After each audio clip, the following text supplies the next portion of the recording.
guys, aside sa mga watches and luxury bags, they also have second-hand shoes.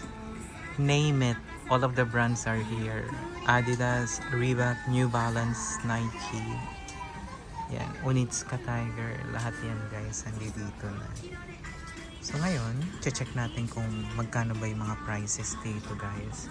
So 14,000, since ito malapit talaga sa center, so expect nyo na medyo mahal dito talaga. Compare sa mga nasa out of nowhere na mga Book of Super Bazaar. Yan.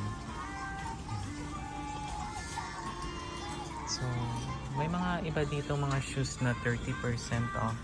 Yan. So yung 11,000 yan na yan, 30% off. Add nyo na din yung tax free. Ito 6,000 yen, New Balance. 6,000 yen. New Balance. Ito 7,000 yen. So, all in one na dito. Pati mga damit guys. Mga jacket yan. Marami din dito mga ganyan. Since ngayon winter na, kaya yun nakikita nyo. Ang pantaglamig halos mga jacket, pero may iba pa din naman mga yan, kagaya niyan, t-shirt yan.